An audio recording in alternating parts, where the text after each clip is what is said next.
साथियों नमस्ते। Gyan Sudha YouTube channel पर मैं आप सभी का हार्दिक स्वागत अभिनंदन करता हूं। मित्रों, हम हिंदी व्याकरण की बात कर रहे थे और हिंदी व्याकरण में हमारा शुद्ध अशुद्ध शब्द शुद्धि का जो प्रकरण था वो समाप्त हो चला।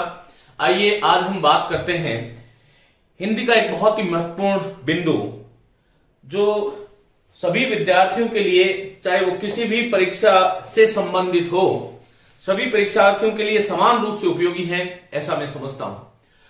साथियों, इस क्लास को आपको बड़ा ध्यानपूर्वक सुनना है और कुछ महत्वपूर्ण बातें हम करने वाले हैं। देखिए, जैसा कि आप लोग जानते हैं, आज हम लोग बात कर रहे हैं वाच्य की। सबसे पहली बात यह है कि वाच्य होता क्या है। देखिए, वाच्य जो शब्द है वो वच धातु से बना है और वच धातु के साथ संस्कृत का एक प्रत्यय है ण्यत और हिंदी का एक प्रत्यय है य। वच का अर्थ होता है कहना और हिंदी की दृष्टि से देखो कि इसमें य प्रत्यय है और यह प्रत्यय जो है वो भाववाचक होता है, जैसा कि आप जानते हो। और यह प्रत्यय का अर्थ, दूसरा अर्थ होता है योग्य अर्थ।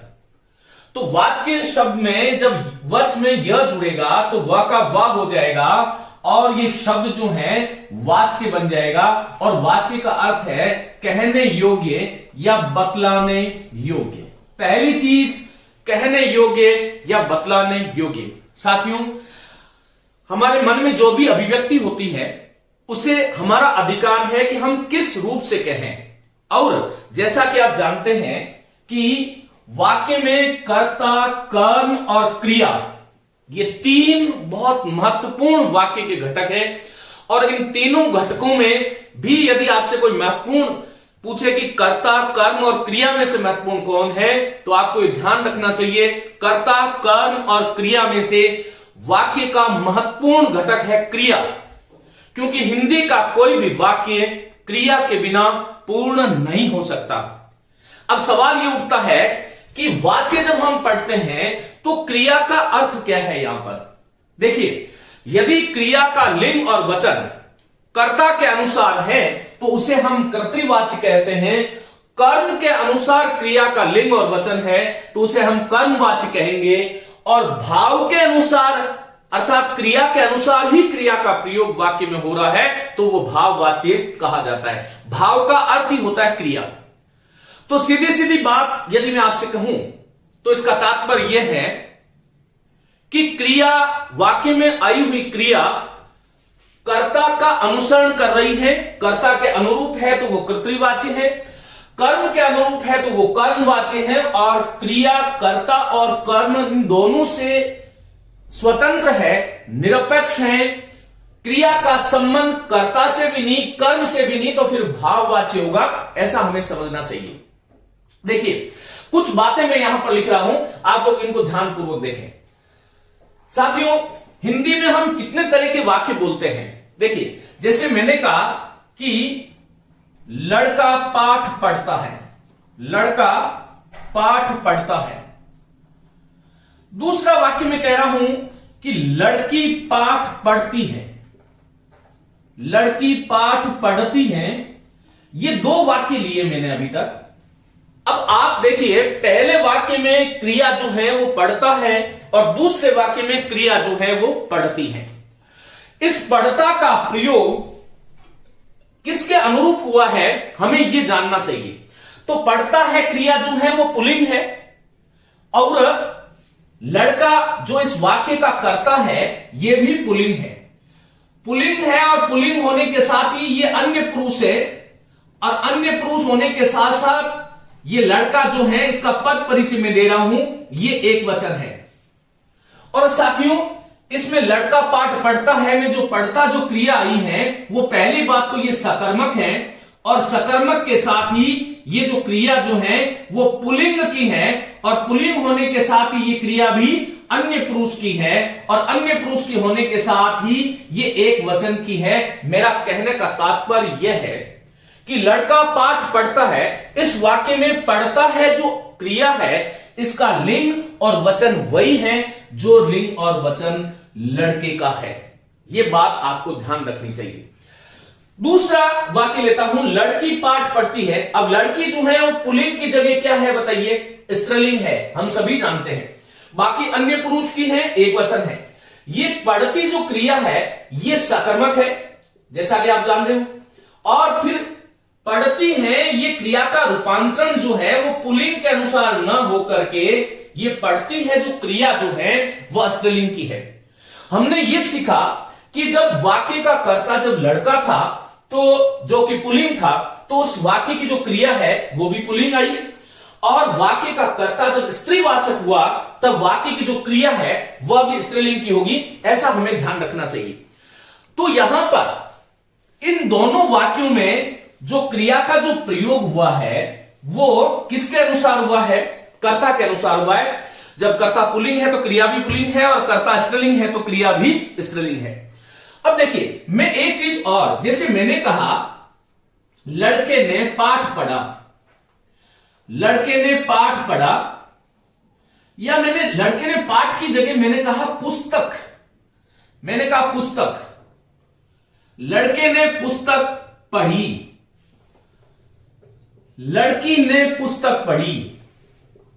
पहले वाले वाक्य में आप लोग चाहो तो पाठ की जगह पुस्तक कर सकते हो, कोई समस्या नहीं है। अब जब मैं ये कहता हूं कि लड़की ने पुस्तक पढ़ी, अब यहां पर देखिए लड़के ने पुस्तक पढ़ी, इस वाक्य में जो पढ़ी जो क्रिया है वो स्त्रीलिंग की है, जबकि लड़का जो शब्द है वो पुल्लिंग का है। ऐसा कैसे हुआ? तो आप लोगों के लिए एक बहुत महत्वपूर्ण सूचना है। हमारे यहां पर 3 प्रकार के वाच्य हैं, कर्तृवाच्य, कर्मवाच्य और भाववाच्य। यहीं से यह कक्षा शुरू होती है, कर्तृवाच्य, कर्मवाच्य और भाववाच्य। और यहां पर हम जो यह कहते हैं कि कर्तृवाच्य की क्रिया सदैव जो है कर्ता का अनुसरण करती है, यह गलत बात है। यह वाच्य जो है यह कर्तृवाच्य है। लड़के ने पुस्तक पढ़ी ये कर्तृवाच्य है, और लड़की ने पुस्तक पढ़ी ये भी कर्तृवाच्य है। लेकिन यहां पर हमें यह ध्यान रखना चाहिए कि हमारे यहां पर क्रिया का 3 प्रकार से प्रयोग होता है। क्रिया का प्रयोग कर्तृवाच्य में 3 प्रकार से हो सकता है। एक प्रयोग होता है जिसे हम बोलते हैं कर्तरी प्रयोग, ये बहुत ही महत्वपूर्ण चीज बात बता रहा हूं। एक प्रयोग होता है जिसको हम कर्मणि प्रयोग कहते हैं, और तीसरा जो प्रयोग होता है उसको हम बोलते हैं भावे प्रयोग। ये संस्कृत के पारिभाषिक शब्द हैं और हिंदी में इसी रूप में प्रयुक्त होते हैं, और यहीं से आपके सम्मुख सबसे बड़ी समस्या उत्पन्न होती है। और बहुत सारे, क्योंकि यहां पर पुस्तक कर्म है जैसा कि हम जानते हैं, और पुस्तक लड़का करता है, और पढ़ी जो क्रिया है वो इस पुस्तक कर्म के अनुसार प्रयुक्त हुई। यदि मैंने कहा कि लड़के ने पाठ पढ़ा तो यहां पर पढ़ा आता, पढ़ी नहीं आती। इसका मतलब यह हुआ कि हमें यह जानना चाहिए कि क्रिया का प्रयोग 3 तरह से होता है, कर्तरी प्रयोग, कर्मणि प्रयोग और भावे प्रयोग। कर्तरी प्रयोग का मतलब है ये ऊपर वाला जो वाक्य है, लड़का पाठ पढ़ता है, ये वाच्य जो है कर्तृवाच्य है, और इसमें जो क्रिया का जो प्रयोग है वो कर्तरी प्रयोग है, अर्थात कर्ता के अनुसार प्रयोग है। दूसरा कर्तृवाच्य में दूसरा प्रयोग जो है वो कर्मणि प्रयोग होता है, जब कर्ता के साथ ने चिन्ह का प्रयोग किया जाए। जब कर्ता के साथ, जैसे लड़के ने पुस्तक पढ़ी और लड़की ने, मैंने यहां पर पुस्तक हटा देता हूं, लड़की ने ग्रंथ पढ़ा। अब देखो, यदि मैं उस कर्तृवाच्य की परिभाषा के अनुसार देखूं तो पढ़ा क्रिया पुल्लिंग है और लड़की इस वाक्य की जो कि करता है वह स्त्रीलिंग है, तो यह सिद्धांत खंडित हो जाएगा। लेकिन विद्यार्थियों को यह समझना बहुत आवश्यक है कि कर्तृवाच्य में 3 तरह के प्रयोग हमें देखने को मिलते हैं। क्रिया के कर्तरी प्रयोग, कर्मणि अर्थात क्रिया कर्म के अनुसार आती है तो वो कर्म वाच्य नहीं होता है, उसका नाम है कर्मणि प्रयोग। अब ये हिंदी का जो सामान्य विद्यार्थी है उसके लिए समस्या हो सकती है, लेकिन ये पढ़ना होगा। ये कर्मणि प्रयोग है। दूसरा भावे प्रयोग की आगे हम बात करेंगे। तो यहां पर मैंने कहा लड़की ने ग्रंथ पढ़ा, लड़की स्त्रीलिंग है, पढ़ा पुल्लिंग है। तो ये जो कर्तृवाच्य की जो परिभाषाएं हम देते हैं कि कर्तृवाच्य में क्रिया का लिंग और वचन वही होता है जो कर्ता का लिंग और वचन होता है। तो यहां पर यह सिद्धांत खंडित हो गया। तो हमें यह जान लेना चाहिए कि कर्तृवाच्य में क्रिया 3 रूप से प्रयुक्त होती है, और यहीं पर सबसे बड़ी शंका उत्पन्न होती है। यह सबसे बड़ा संदेह है विद्यार्थियों के मन में, तो उसको आज हमें तोड़ना है। क्रिया का प्रयोग कर्तृवाच्य में, बार बार बोल रहा हूं, 3 प्रकार से होता है। कर्तरी प्रयोग, कर्मणि प्रयोग अर्थात जब कर्ता के साथ न चिन्ह का प्रयोग हो, कारक न का, लड़की ने ग्रंथ पढ़ा, इस ये वाक्य जो है ये कर्मवाच्य नहीं है, ये कर्तृवाची है। लेकिन कर्तृवाची में जो क्रिया का प्रयोग है वो कर्मणि प्रयोग है, ये आपको ध्यान रखना है, ये महत्वपूर्ण बात है साथियों। अब यहां पर देखो, आप कोई भी, जैसे मैंने कहा राम ने पुस्तक पढ़ी, राम ने पुस्तक पढ़ी, लड़के ने पुस्तक पढ़ी, लड़की ने पुस्तक पढ़ी, लड़के ने ग्रंथ पढ़ा, लड़की ने ग्रंथ पढ़ा, तो वहां पर कर्ता जो है न्यूट्रल हो गया है ऐसे वाक्यों में। लेकिन वो ध्यान रखना चाहिए, ये जो वाक्य मैंने लिखा है ये कर्तृवाची गई है, बस क्रिया का प्रयोग जो है वो कर्मणि प्रयोग है। तीसरा एक वाक्य और लिखता हूं मैं, यदि मैंने कहा कि लड़के ने, या लड़के ने छोड़ दीजिए आप, एक बहुत प्रसिद्ध उदाहरण लेता हूं जो बहुत बार परीक्षाओं में पूछा जाता है, राम ने रावण को मारा, राम ने रावण को मारा। यह वाक्य यदि आपसे कोई पूछे कि कौन सा वाच्य है, तो आपको यह ध्यान रखना है राम ने रावण को मारा, यह कर्तृवाच्य है, और कर्तृवाच्य में जो क्रिया जो है वो भावे प्रयोग है। भावे प्रयोग कब होता है? जब कर्ता के साथ ने चिन्ह का प्रयोग हो, और जब कर्म के साथ को चिन्ह का प्रयोग हो। जब कर्ता के साथ ने का प्रयोग हो, कर्म के साथ को का प्रयोग हो, तब वह वाच्य तो कर्तृवाची होता है, लेकिन उसका जो प्रयोग होता है वो भावे प्रयोग होता है। राम ने रावण को मारा, राम ने रावण, अब यहां पर मैं ऐसे कह दूं कि राम ने, मैंने कोई भी वाक्य ले सकता हूं, राम ने गीता को मारा, राम ने गीता को मारा, कोई फर्क नहीं पड़ता, ये मारा जो क्रिया है इसका भावे प्रयोग है। लेकिन आपको यह ध्यान रखना चाहिए कि यह भावे प्रयोग है, यह भाव वाच्य नहीं है। और यहीं पर सबसे बड़ी हम गलती कर बैठते हैं साथियों, इसको जानने के लिए, क्योंकि यह थोड़ा सा विश्लेषण वाला बिंदु है।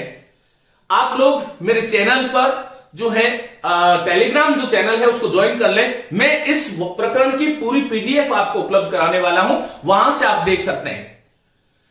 तो यहां पर हमें ध्यान रखना चाहिए कि कर्तृवाच्य में क्रिया का 3 तरह से प्रयोग होगा, कर्तरी प्रयोग, कर्मणि प्रयोग और भावे प्रयोग। लेकिन कर्मवाच्य में क्रिया का कर्मणि और भावे 2 तरह से प्रयोग हो सकता है। देखो, कर्तृवाच्य में कोई आपसे पूछे कि कर्तृवाच्य, एक तो कुछ लोग इसको कृतवाच्य बोल देते हैं जो कि गलत है। कर्तृवाच्य में क्रिया का कर्तरी प्रयोग हो सकता है, जैसा कि मैंने अभी आपको ऊपर बताया, क्रिया का कर्मणि प्रयोग हो सकता है और क्रिया का भावे प्रयोग भी हो सकता है। लेकिन कर्मवाच्य में जो क्रिया है उसका 2 प्रयोग होगा, एक तो कर्मणि प्रयोग और एक भावे प्रयोग। और भाववाच्य में मैं आगे आपको बताऊंगा कि कैसे हुआ। और भाववाच्य में क्रिया का सदैव जो है वो भावे प्रयोग होता है, इसका आप स्क्रीनशॉट ले लें, ये आप ध्यान रखें। कर्तृवाच्य में क्रिया का प्रयोग कर्तरी, कर्मणि, भावे तीनों के अनुसार हो सकता है। कर्मवाच्य में क्रिया का प्रयोग कर्मणि और भावे दोनों के अनुसार हो सकता है। जब मैं कहता हूं कि राम के द्वारा स्कूटर को चलाया जाता है, तो ये वाक्य जो है वो कर्मवाच्य है, लेकिन क्रिया का जो प्रयोग है वो भाववाच्य है, भावे प्रयोग है। राम के द्वारा स्कूटर को चलाया गया, ये वाक्य जो है राम के द्वारा स्कूटर को चलाया गया, ये वाक्य कर्मवाच्य है। लेकिन कर्मवाच्य में जो क्रिया का जो प्रयोग है वह भावे प्रयोग है। और मैंने कहा कि राम के द्वारा पुस्तक पढ़ी गई, राम के द्वारा पुस्तक पढ़ी गई, ये कर्मवाच्य है, लेकिन कर्मवाच्य का कर्मणि प्रयोग है, ये आपको ध्यान रखना है।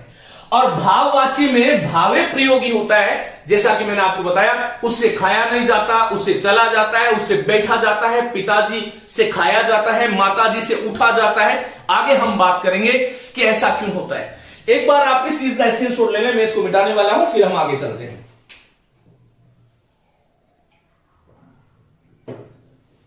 साथियों, जब हमने क्रिया प्रकरण की बात करी थी तब मैंने आपको यह बताया था कि क्रिया जो है वो 2 प्रकार की होती है मूलतः।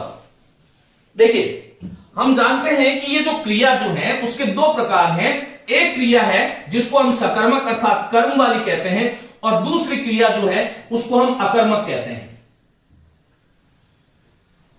अब आपसे देखिए, कई बार राइट रॉन्ग में, संगत और असंगत में इस प्रकार के प्रश्न आपसे किए जाते हैं।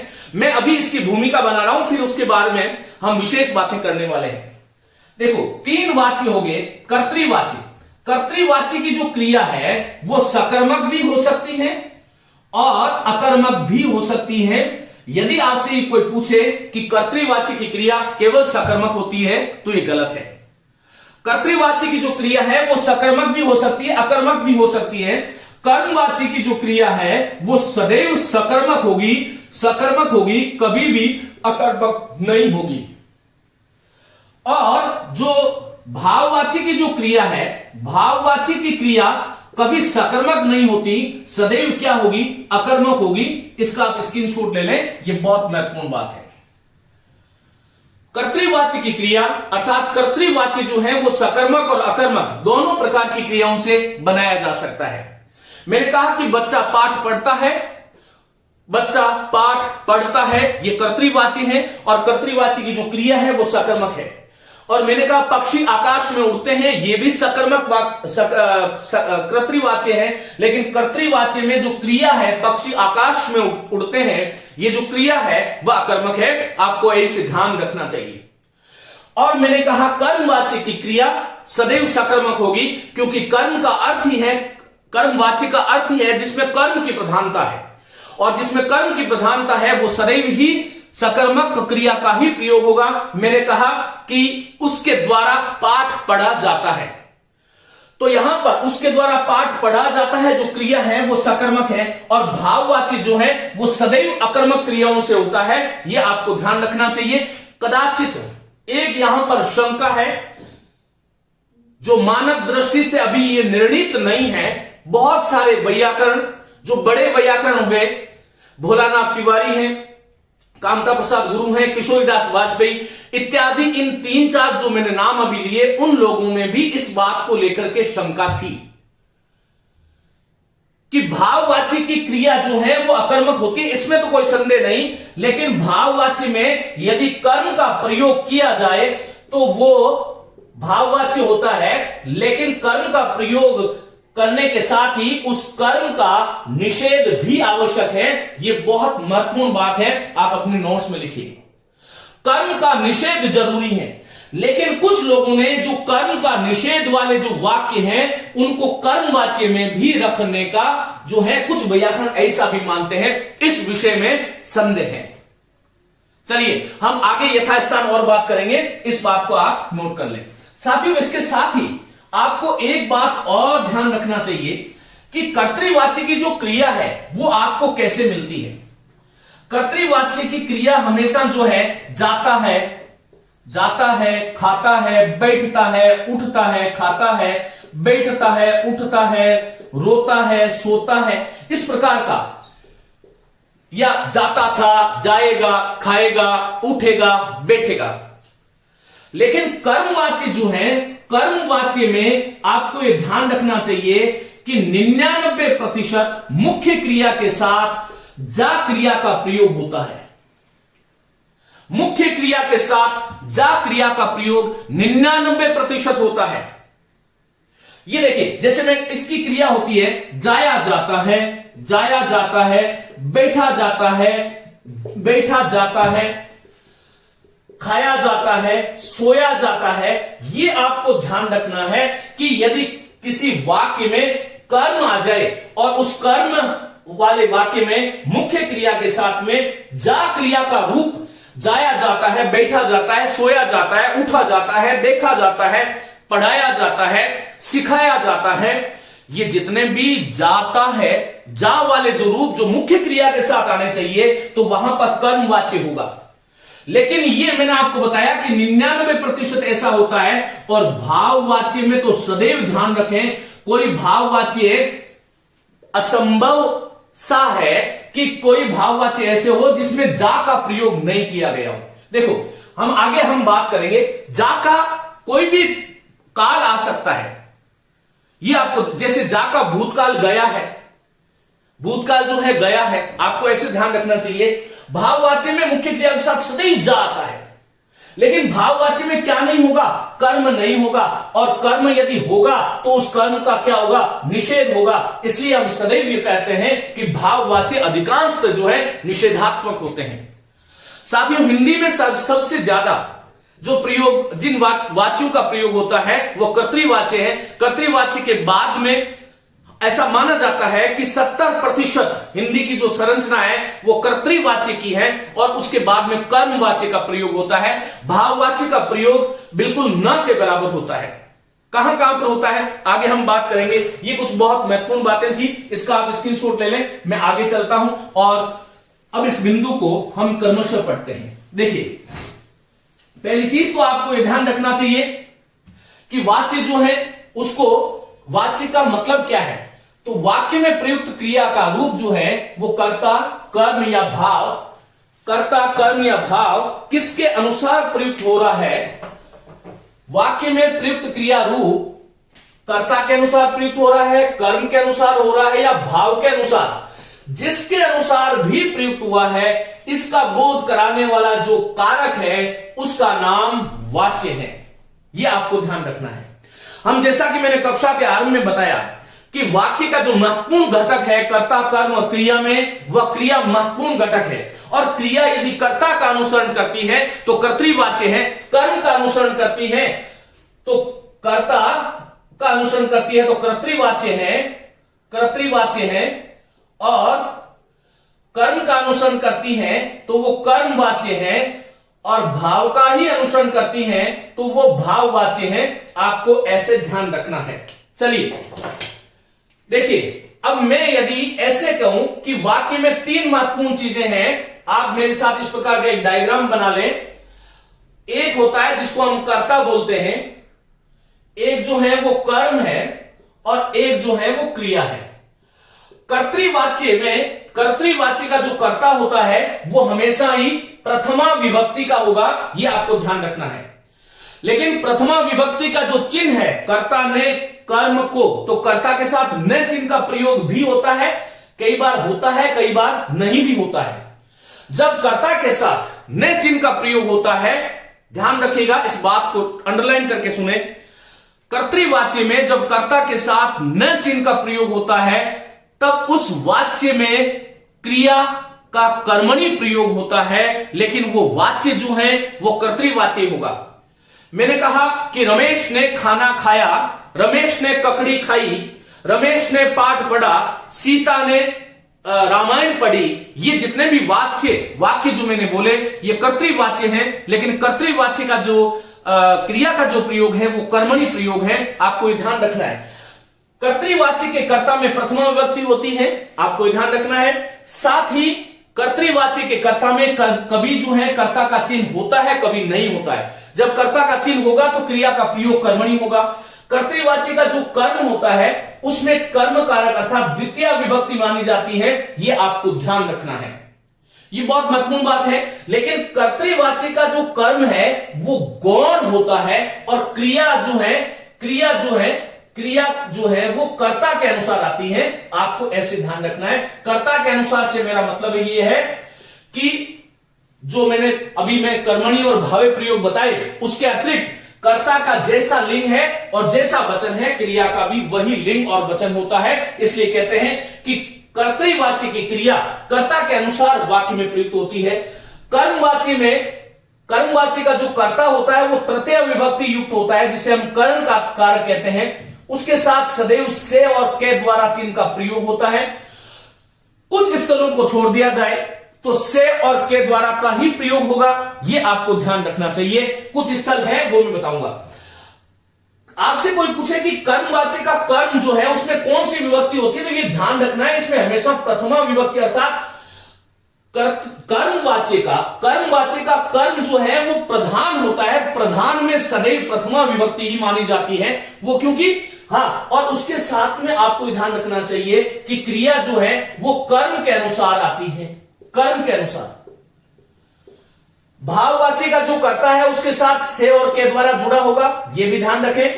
भाववाच्य में कर्म का प्रयोग नहीं होगा तो फिर निषेधवाचक नहीं का प्रयोग करना चाहिए।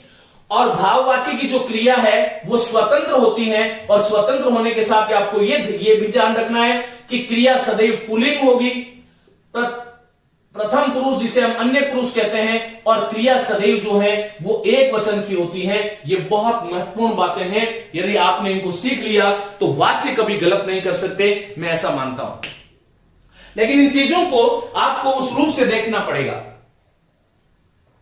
सबसे ज्यादा जो समस्या विद्यार्थियों के सम्मुख आती है वो ये है, जो मैंने अभी आपको बताया कि कर्मणि प्रयोग और भावे प्रयोग और कर्तरी प्रयोग। तो इन चीजों को यदि आपने इस रूप से देखा तो आपको समस्या आने वाली नहीं है। चलिए आगे चलते हैं। तो वाक्य में प्रयुक्त क्रिया रूप कर्ता कर्म या भाव जिसके अनुरूप प्रयुक्त हुआ हो, इसका बोध कराने वाले कारकों को वाच्य कहा जाता है। पहला जो वाच्य है वो है कर्तृवाच्य। आइए साथियों, कर्तृवाच्य में कर्ता प्रधान होता है। ये कुछ महत्वपूर्ण चीजें हैं। कर्ता प्रधान क्यों होता है? क्योंकि क्रिया का लिंग और वचन जो है वो कर्ता का अनुसरण कर्ता के अनुसार आते हैं, इसलिए कर्ता प्रधान होता है। कर्तृवाच्य में कर्ता ही क्रिया व्यापार का संचालक होता है। ये एक बार आरपीएससी में पूछा गया प्रश्न है कि कर्तृवाच्य में क्रिया व्यापार का संचालक कौन होता है? तो कर्तृवाच्य में क्रिया व्यापार का जो संचालक होता है वो कर्ता ही होगा। कर्तृवाच्य में कभी क्रिया आक्रामक आती है, जैसे बच्चा रोता है, ये जो वाक्य है ये कर्तृवाच्य है, और इस कर्तृवाच्य में जो क्रिया का जो प्रयोग हुआ है वो अकर्मक क्रिया का प्रयोग हुआ, अथवा सकर्मक क्रिया बच्चा पुस्तक पढ़ता है। बच्चा पुस्तक पढ़ता है ये सकर्मक है, लेकिन इसमें कर्तृवाच्य है। तो आपको ध्यान रखना चाहिए, मैं आपको बता चुका हूं कि कर्तृवाच्य में क्रिया जो है वो सकर्मक और अकर्मक दोनों प्रकार से प्रयुक्त हो सकती है। कर्मवाच्य की क्रिया केवल सकर्मक होगी, भाववाच्य की क्रिया केवल अकर्मक होगी। यह आपको ध्यान रखना चाहिए। साथियों, मैंने अभी आपको बताया था कि कर्तृवाच्य में क्रिया के 3 प्रयोग मिलते हैं। क्रिया के 3 तरह के प्रयोग मिलते हैं। वो 3 तरह के प्रयोग कौन कौन से हैं आप देखिए। पहला प्रयोग जो है क्रिया का कर्तरी प्रयोग है, और कर्तरी प्रयोग से मतलब यह है कि जब कर्ता के साथ, नोट करें, कर्तृवाच्य में क्रिया का कर्तरी प्रयोग कब होता है? जब कर्ता के साथ कारक चिन्ह का प्रयोग नहीं किया जाता है। उस वाक्य में, उस वाक्य की जो क्रिया होती है वो कर्तरी प्रयोग होता है। उसको कर्तरी प्रयोग, राम जाता है, सीता जाती है। ये जो इसमें जाता है और जाती है, जो क्रिया का जो प्रयोग हुआ है वो कर्तृवाच्य में कर्तरी प्रयोग है। ये ध्यान रखें। कर्मणि अर्थात कर्म के अनुसार। राम ने रोटी खाई, यहां पर मैंने कहा राम ने रोटी खाई, तो ये खाई जो क्रिया है वो स्त्रीलिंग है, लेकिन राम पुल्लिंग है। क्यों? क्योंकि जब कर्ता के साथ न चिन्ह का प्रयोग हो जाता है, कर्तृवाच्य में जब कर्ता के साथ न चिन्ह का प्रयोग होता है, जब क्रिया, तब क्रिया का कर्मणि प्रयोग होता है। यह ध्यान रखिएगा। और ऐसे वाक्यों में क्रिया कर्ता के अनुसार न आकर के कर्म के अनुसार आती है। राम ने रोटी खाई, इस वाक्य में जो रोटी जो शब्द है वो कर्म है, और ये स्त्रीलिंग है। कर्म स्त्रीलिंग है तो क्रिया भी स्त्रीलिंग होगी, लेकिन ये जो वाक्य है ये कर्तृवाच्य होगा, कर्मवाच्य नहीं होगा। हां, ये ध्यान रखें कि राम ने रोटी खाई, ये कर्तृवाच्य है और कर्मणि प्रयोग है, ऐसा आपको ध्यान रखना है। भावे प्रयोग, लड़के ने कुत्ते को मारा, लड़के ने अब यहां पर भावे प्रयोग कब होता है? कर्तृवाच्य के ऐसे वाक्य, नोट करें, कर्तृवाच्य के ऐसे वाक्य जब कर्ता के साथ न चिन्ह का प्रयोग होता है और कर्म के साथ को चिन्ह का प्रयोग होता है, उस वक्त जो क्रिया का प्रयोग होता है वो भावे प्रयोग। अभी अभी मैंने आपको बताया था कि भाववाची की क्रिया सदैव प्रथम पुरुष, जिसे हम अन्य पुरुष कहते हैं, पुल्लिंग और एक वचन की होती है। लड़के ने कुत्ते को मारा, लड़के ने गाय को मारा, लड़के ने लड़की को मारा, लड़के ने सीता को मारा, या लड़की ने लड़के को मारा। क्रिया जो है वो कर्ता के अनुरूप नहीं है, लेकिन फिर भी क्योंकि इसमें कर्ता की प्रधानता बनी हुई है, इसलिए ये वाक्य तो कर्तृवाची है। लेकिन आपको ये ध्यान रखना है कि कर्तृवाची में जो क्रिया का जो प्रयोग है वो भावे प्रयोग है। मेरे साथियों, मुझे उम्मीद है कि ये बात आपको समझ में आई होगी। अब मैं इसको ऊपर वाले को यहां पर मिटा रहा हूं, आप लोग इसका स्क्रीनशॉट ले लें। साथियों, ये बहुत जरूरी आवश्यक जो चीज है वह यही है, और शिक्षक साथी भी यहीं पर संदेह में आते हैं कि जो क्रिया जो है उसका कर्तरी प्रयोग, कर्मणि प्रयोग और भावे प्रयोग होना वाच्य का निर्धारण नहीं होता। कर्तृवाच्य में भी क्रिया का कर्म में प्रयोग हो सकता है, क्रिया का भाव अर्थ में प्रयोग हो सकता है, लेकिन वो वाक्य जो है वो कर्तृवाच्य रहेगा। आपको ये सदैव ध्यान रखना चाहिए। एक टैगलाइन मैंने आपको दे दी कि कर्मवाच्य की पहचान सीधी सीधी है, जाया जाता है, खाया जाता है, सोया जाता है, बैठा जाता है, उठा जाता है, लेकिन उसके साथ में जा का प्रयोग होता है और साथ में कर्म आता है। भाववाच्य में भी जा क्रिया का रूप सदैव हर वाक्य में आपको मिलने वाला है, लेकिन भाववाच्य में कर्म का प्रयोग नहीं होता। मुझे नहीं लगता कि अब आपको किसी प्रकार का कोई संदेह यहां से होने वाला है। साथियों, मैं कर्तृवाच्य के कुछ उदाहरण, जैसे भारत प्रतिवर्ष नए उपग्रह छोड़ता है। आपसे कोई एग्जामिनर पूछता है कि भाई ये वाक्य कैसा है, तो आपको ध्यान रखना चाहिए कर्तृवाच्य है, कर्तृवाच्य है, और कर्तृवाच्य में जो क्रिया का जो प्रयोग है वो कर्तरी प्रयोग है। यह भी आपको ध्यान रखना है कि कर्तृवाच्य है और कर्तरी प्रयोग है। मैंने कहा भारत प्रतिवर्ष नए उपग्रह छोड़ता है, यहां पर भारत पुल्लिंग है, अन्य पुरुष है, एक वचन है, क्रिया जो है वो सकर्मक है, अन्य पुरुष है, एक वचन है और पुल्लिंग की है। तो क्रिया का लिंग और वचन वही है जो भारत का है। मैं यदि ये कह दूं कि भारत प्रतिवर्ष एक नई गाय छोड़ता है, तो यहां पर यदि मैं गाय का प्रयोग कर रहा हूं तो यहां पर छोड़ते का प्रयोग नहीं करूंगा, यह ध्यान रखिएगा। क्रिया का जो प्रभाव है वो इसी कर्ता के अनुसार ही क्रिया का प्रयोग होता है, कर्तरी प्रयोग है।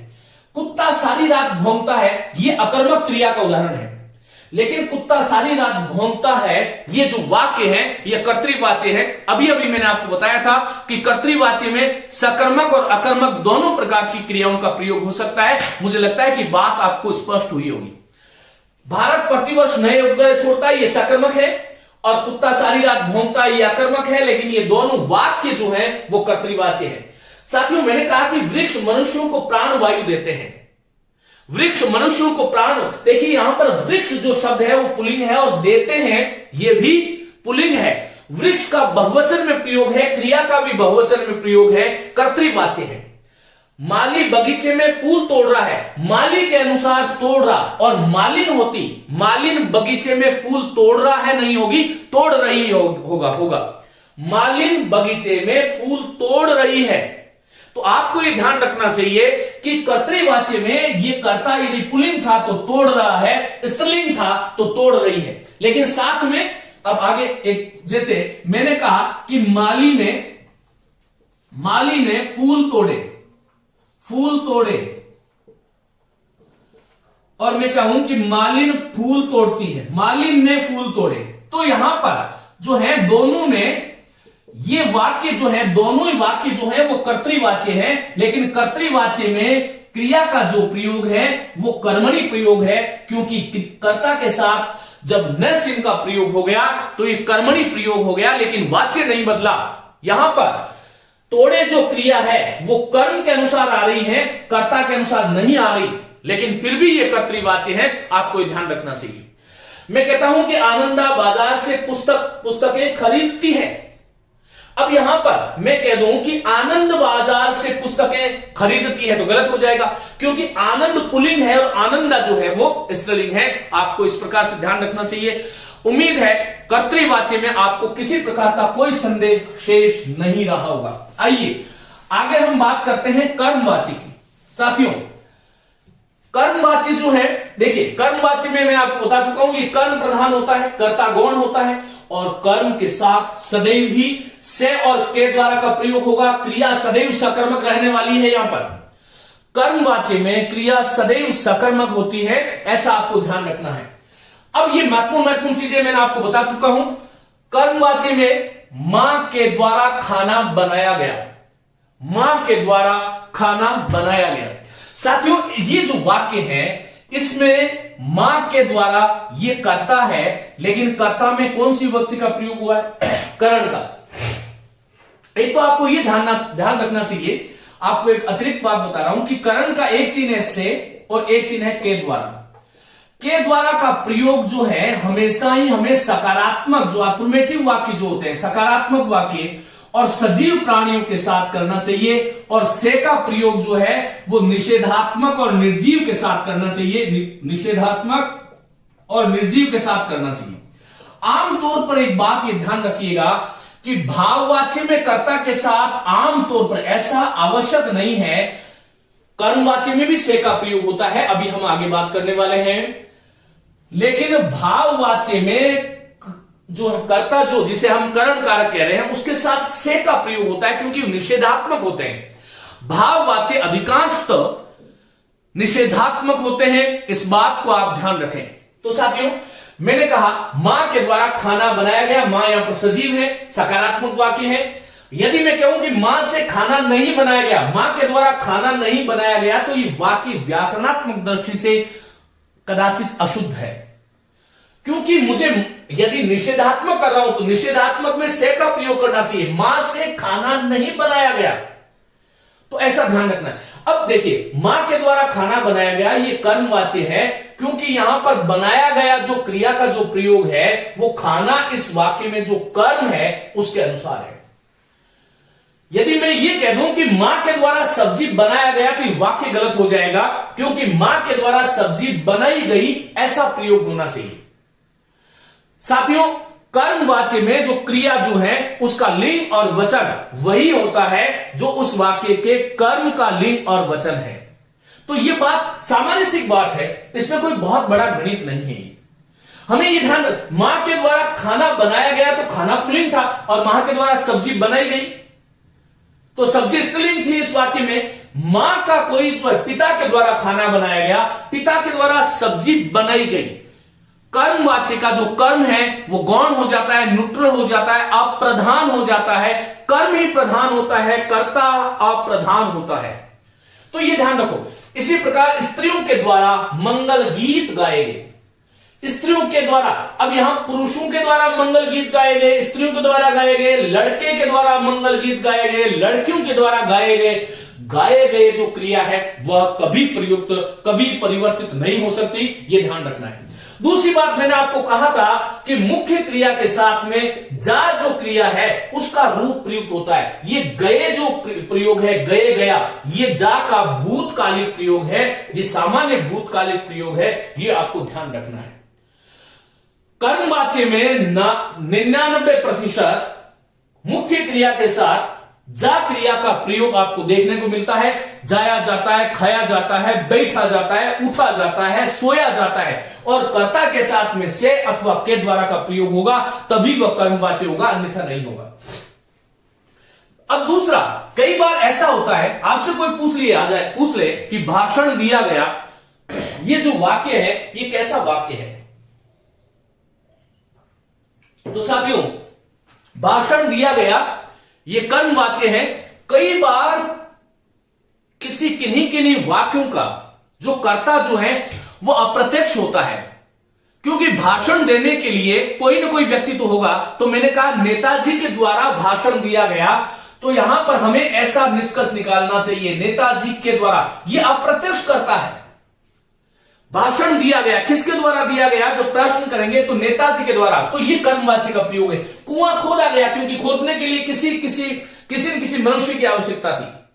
मोहन के द्वारा कुआं खोदा गया, ये वाक्य जो है कर्मवाच्य है, आपको ऐसा ध्यान रखना चाहिए। मैं समझता हूं कि आज के बाद में आपको कर्मवाच्य में किसी प्रकार की कोई समस्या आने वाली नहीं है। ये ध्यान रखिएगा कि कर्मवाच्य में मुख्य क्रिया के साथ जा का प्रयोग होता है, लेकिन ये 99% काम करेगा, और भाववाच्य में मुख्य क्रिया के साथ जा का प्रयोग होता है। ऐसा मैं कह सकता हूं कि वैसे भाषा में 100% चीजें नहीं होती, लेकिन मैं कह सकता हूं कि मुख्य क्रिया के साथ जा का प्रयोग भाववाच्य में 100% होता है, ऐसा समझे आप। भाववाच्य में साथियों क्रिया की प्रधानता होती है, ध्यान रखो, और क्रिया सदैव, ये हमेशा पूछा जाने वाला प्रश्न है कि भाववाच्य की क्रिया जो है वो पुल्लिंग होती है, एक वचन होती है, अन्य पुरुष होती है, बस। कभी भी भाववाच्य की क्रिया स्त्रीवाचक नहीं होगी। उसके द्वारा कथा लिखी गई, उसके द्वारा लिखी गई, ये वाक्य भाववाच्य में हो ही नहीं सकता, ये ध्यान रखो। भले ही इसमें कर्म नहीं है, क्योंकि क्रिया सदैव पुल्लिंग की होगी, एक वचन की होगी, अन्य उसके द्वारा कथा लिखी गई वो फिर कर्मवाच्य हो जाएगा, और उसके द्वारा लिखी गई ये भी कर्मवाच्य है। ये आप ध्यान रखिएगा, इस बात को महत्वपूर्ण करें, क्योंकि भाववाच्य में क्रिया पहले से निर्धारित है, पूर्व निर्धारित है कि पुल्लिंग होगी, एक वचन की होगी, अन्य पुरुष की होगी, और भाववाच्य की क्रिया सदैव अकर्मक होती है। और वो क्यों होती है? क्योंकि भाववाच्य में कर्म का प्रयोग जब होता ही नहीं तो क्रिया सकर्मक होने का कोई प्रश्न ही उपस्थित नहीं होता, ऐसा आपको ध्यान रखना है। साथियों, भाववाच्य जो है वो अक्सर प्राय निषेधात्मक होते हैं। प्राय कहा है मैंने, हमेशा नहीं होते हैं, ये ध्यान रखिएगा। जैसे मैंने कहा कि उससे चला जाता है, मैंने कहा उससे चला जाता है, उससे चला जाता है, ये वाक्य कैसा है? तो आपको कोई पूछ ले कि ये वाक्य कैसा है, तो ये जो है भाववाच्य है। तुमसे बैठा जाता है, तुमसे बैठा जाता है, राम से सोया जाता है, और हाथी से धीरे धीरे चला जाता है, हाथी से धीरे धीरे चला जाता है, धीरे धीरे चला जाता है। ये सारे के सारे वाक्य जो है ये भाववाच्य हैं। हालांकि यहां पर से का प्रयोग की अपेक्षा हाथी के द्वारा होना चाहिए क्योंकि सजीव है। ये वाक्य जो है ये भाववाच्य हैं और इसमें एक भी निषेधात्मक नहीं है। इसलिए कुछ शिक्षक साथी कुछ थोड़ा सा आलस्य या प्रमादवश विद्यार्थियों को ये कह देते हैं कि भाववाच्य वही होगा जो निषेधात्मक होगा, जिसमें नहीं का प्रयोग होता है। ये बात आधी सच्ची है आधी झूठी है, आप ऐसे ध्यान रखें। तो साथियों, आप ये ध्यान रखो कि भाववाच्य जो है निषेधात्मक हो सकते हैं, लेकिन सदैव ही निषेधात्मक हो ऐसा आवश्यक नहीं है, यह आपको ध्यान रखना चाहिए। जैसे मैंने कहा, अब यहां पर वापस लौट आइए, अकर्मक क्रिया का प्रयोग होगा। उनसे गाया नहीं जाता, पिताजी से खाया नहीं जाता, हिमेश से पढ़ा गया, यह सकारात्मक वाक्य है। अब यदि मैं कह दूं कि हिमेश से पुस्तक पढ़ी गई तो ये जो अकर्मवाच्य हो जाएगा, लेकिन वाक्य इतना ही है। आप ये यहां पर ये ध्यान रखें कि अकर्मक क्रियाएं जो मैंने आपको वहां पर गिनाई थी, सोना, रोना, दौड़ना, लजाना, उड़ना, तैरना, ये अकर्मक क्रियाएं हैं। लेकिन अकर्मक क्रिया उसे भी कहते हैं जिस वाक्य में किसी सकर्मक क्रिया के साथ कर्म का प्रयोग नहीं होगा, तब भी उस वाक्य को हम अकर्मक क्रिया वाला वाक्य कहते हैं, अर्थात उस वाक्य में कर्म का प्रयोग नहीं आया है। ऐसी बात कामता प्रसाद गुरु भी मानते हैं। तो आपको यह ध्यान रखना चाहिए, अकर्मक क्रिया रटके मत। अब यहां पर उस हिमेश से पढ़ा गया, भाई पढ़ना क्रिया तो सकर्मक है, क्योंकि पढ़ा कोई ना कोई पुस्तक, ग्रंथ, कोई भी जो पढ़ने के लिए तो कर्म की आवश्यकता होती है। जब कर्म की आवश्यकता होती है तो पढ़ना क्रिया सकर्मक है, और मैं कह रहा हूं अकर्मक क्रिया, तो अकर्मक स्वभाव से नहीं। ऐसा वाक्य जिसमें भले ही क्रिया सकर्मक मूलतः अपने स्वभाव में सकर्मक हो, लेकिन उस वाक्य में कर्म का प्रयोग यदि नहीं है तो वो अकर्मक ही गिनी जाती है। यह आपको ध्यान रखना, मैं पढ़ा चुका हूं। आज फैसला सुनाया जाएगा। इस प्रकार के जो न्यायालय इत्यादि के जो आदेश होते हैं वो सदैव भाववाची में होता है, क्योंकि उसमें भाव प्रधान होता है, ये ध्यान रखिएगा। कई बार जो है इस प्रकार किसी व्यक्ति को आदेशित किया जाता है कि श्री रमेश को सूचित किया जाता है कि, अब यह सूचित किया जाता है, उसे सूचित किया जाता है, ये सारे के सारे जो वाक्य होंगे ये भाववाची में होंगे, ये आपको ध्यान रखना चाहिए। औपचारिक पत्र हैं, कानूनी भाषा और सरकारी पत्रों में प्रभुता जताने के लिए जो वाक्य काम में आते हैं वो भाववाची होते हैं। तुझे ये लिखा जाता है, आवश्यक कार्रवाई की जाएगी, आगे मैंने लिखा है आवश्यक कार्रवाई की जाएगी, ये वाक्य जो है वो भाववाची है। तो साथियों, कुछ चीजें जो है आपको ध्यान रखना चाहिए। भाववाची की क्रियाएं जो है वो अशक्तता के अर्थ में आती है। जैसे मैंने कहा, उससे बैठा नहीं जाता, उससे चला नहीं जाता, वृद्ध से सोया नहीं जाता, इस प्रकार के जो प्रयोग हैं ये भी भाववाची में आते हैं। आपको इस तरह से ध्यान रखना है। दूसरा, आपको कई बार परीक्षक क्या करता है कि कर्तृवाच्य दे देता है, और कर्तृवाच्य देकर के आपको कहता है कि इसका कर्मवाच्य बनाओ। जैसे मैंने कहा कि राम ने पुस्तक पढ़ी, ये कौन सा वाक्य है साहब? राम ने पुस्तक पढ़ी, ये कौन सा वाक्य है कि कर्तृवाच्य है, और कर्तृवाच्य में कौन सा प्रयोग है कि कर्मणि प्रयोग है। और मैं आपसे ये कह रहा हूं कि इसका कर्मवाच्य में रूपांतरण करो, तो राम के द्वारा राम के द्वारा, फिर यहां पर क्या हुआ, पुस्तक, और फिर पढ़ी नहीं पढ़ी गई, क्योंकि जा का प्रयोग पढ़ना मुख्य क्रिया है, और मुख्य क्रिया के साथ मैं आपको बता चुका हूं कि जा का प्रयोग अवश्य होता है। ये बातें यदि आपने ध्यान रखी तो मेरी आशा है, ऐसी आशान्विति है कि आप परीक्षा में किसी भी प्रश्न को गलत करने वाले नहीं हैं। साथियों, कर्मवाची से कभी भी भाववाची नहीं बनते हैं। भाववाची सदैव कर्तृवाची से कर्मवाची बनाया जा सकता है, कर्तृवाची से भाववाची भी बनाया जा सकता है, लेकिन कर्मवाची से भाववाची नहीं बनता। और कर्मवाची से भाववाची यदि बनाना है तो कुछ वैयाकरणों के अनुसार उस कर्मवाची का जो कर्म है उसका निषेध करने से भाववाची बन जाते हैं। ये इसमें थोड़ा झगड़ा है, इसके बारे में आपको जानना चाहिए, और परीक्षक को भी इस प्रकार के प्रश्न करने से थोड़ी दूरी रखनी चाहिए, मेरा ऐसा मानना है। क्योंकि विद्यार्थी को पूछने योग्य बहुत सारी चीजें हैं।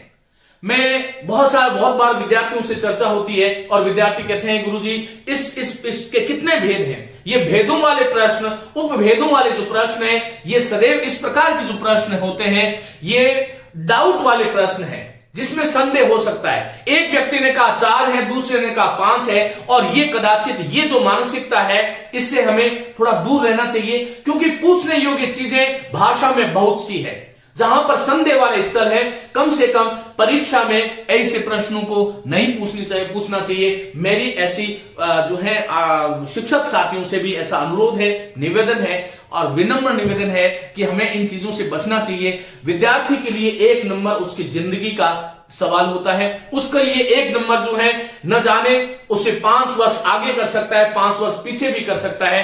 तो इस प्रकार की चीजों का ध्यान रखें। आप लोग टेलीग्राम चैनल ज्वाइन कर लें, वहां पर मैं जो आज पढ़ाया उसकी पीडीएफ वहां पर उपलब्ध कराने वाला हूं। कुछ प्रैक्टिस भी वहां पर हम करवाएंगे कि कर्तृवाची से कर्मवाची किस प्रकार बनाओगे, भाववाची किस प्रकार बनाओगे, और इसको जो है आप बड़ा ध्यान से पढ़ें, ध्यान से सुने। और यहां इसका जो है देखिए, हमेशा मैं कहता हूं कि विद्या अध्ययन प्रसिद्धति, मां सरस्वती जो है वो अध्ययन से प्रसन्न होती है, प्रसाद चढ़ाने से नहीं। जितना अध्ययन आप लोग करोगे उतना ही आप आगे होगे। मेरी बहुत बहुत शुभकामनाएं। नमस्ते, धन्यवाद।